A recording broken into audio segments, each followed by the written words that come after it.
Ok, pour commencer, nous allons parler des figurines. D'abord celle des Race. Comme vous pouvez le voir, il y a une tête blanche, des ailes blanches, un corps blanc, bref. Nous pouvons conjecturer que ce bonhomme Lego est à dominante blanche. Ce que je viens de dire ne sert à rien, et je m'en fous.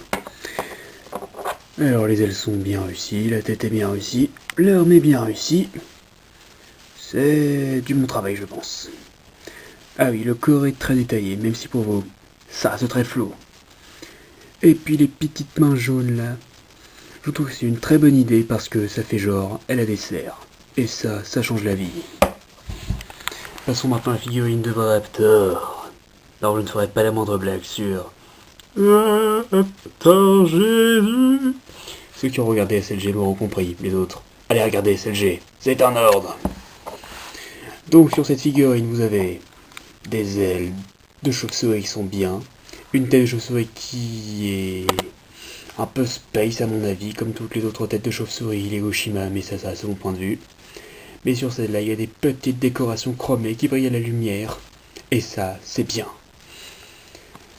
Et aussi, cette figurine a un chouette fusil, canon plasma, lance-roquette, lance-grenade, lance-glue comme les putes d'un Hero Factory, j'en sais rien. Mais il est pas mal, voilà. Cette figurine est elle aussi, je trouve, détaillée. Et putain, ça brille à la lumière. Si ça c'est pas beau. Parlons maintenant de ce pourquoi vous avez tous envie d'acheter ce set. J'ai nommé le seul, l'unique.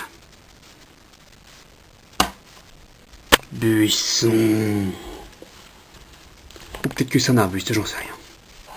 Donc vous avez là un buisson, avec des tiges et une grande feuille.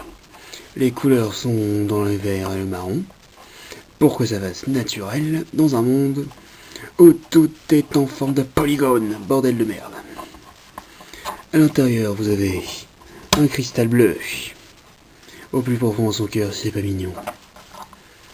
À dire que nos petites figurines se foutent sur la gueule pour ces cristals bleus. Un peu comme nous avec le pétrole. C'est bien triste.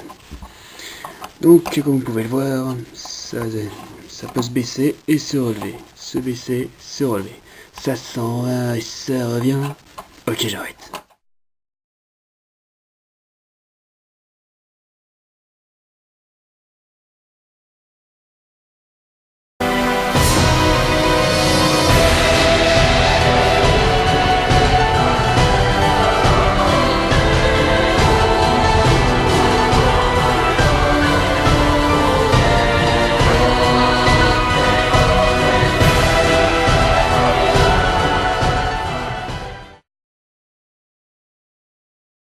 C'est un oiseau.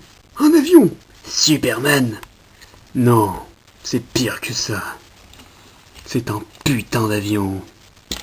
En forme de chauve-souris. Oui. Donc, comme vous pouvez le voir, nous avons là un bat-avion. Violet et vert. Pour moi, c'est une référence explicite à l'univers de Batman. Mais passons. Donc, comme vous pouvez le voir, le pilote peut se loger ici. Vous avez une tête de chauve-souris qui, je trouve, est bien faite. Vous avez deux tourelles. La première, vous pouvez régler l'angle de tir de manière très variable. Et ça change la vie. Bon, l'autre, vous pouvez vraiment régler l'angle de tir. Ça peut être pratique. Comme vous l'aurez peut-être remarqué, c'est l'arme du pilote en fait, qui peut se fixer là. Alors, que dirais-tu sur cet avion ? Mais oui, les ailes, c'est bien sûr. Alors, vous avez des grandes ailes de chauve-souris. Principale raison pour laquelle j'ai acheté ce set. Qui peuvent faire flap, flap. Un peu comme Flappy Bird, oui. Je tiens dans mes mains. Le Flappy Bird des ténèbres. Comme la pub voudrait nous le faire croire, on peut bel et bien choper des figurines avec les ailes qui font flap, flap. Oui, je vais te montrer. Alors, regarde. Système pour faire flap flap ici. Ok, vous t'aurais pas compris. 1, 2, 3.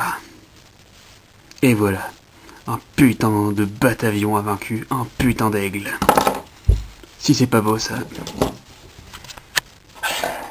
Alors, passons maintenant à ce qui me semble être le principal défaut de cet avion. Il n'y a pas de manette, de siège ou j'en sais rien pour le pilote. Il est juste debout comme ça. Normalement, il est fixé là comme ça, bien devant la tête, dont on peut faire varier l'angle d'inclinaison, et ça fait ça, voilà. Mais je pense que ça aurait été mieux de lui mettre au moins un siège. Parce que là, je me demande un peu comment est-ce qu'il tient. Est-ce que ça va, c'est... Et lui, par conséquent, il tombe. Parce que bordel de merde, il est pas assis, il est la gueule dans le vent. Du coup, bah, voilà. Mais bon, c'est un détail, mais je pense que ça aurait pu être un petit plus, quoi. Même si globalement, je trouve qu'ils ont fait du bon travail. Ah oui, aussi, petit détail. Le dessous qui n'est pas très décoré, mais bon. Étant donné que suppose être un véhicule et pas un véritable animal, ça pose pas trop de problèmes. Ça redonne un petit côté mécanique, je dirais. Oui, vous aurez peut-être remarqué, il n'y a pas le moindre autocollant. Je ne mets jamais les autocollants. Jamais. C'est tout pour cet avion. J'aimerais aussi parler des quelques pièces de rechange qu'ils nous mettent à chaque fois, parce que pour une fois ça vaut le coup. Vous avez une deuxième tête de hache, une deuxième petite épée dorée, un troisième manche à sabre laser doré. Oui, j'appelle encore ça des manches à sabre laser. Toujours plus de pièces transparentes, parce qu'on aime ça.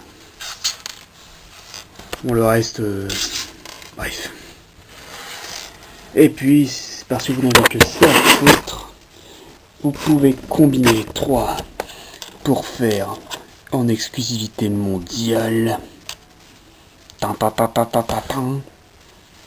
une petite hache avec une pointe au bout, quoi. Voilà.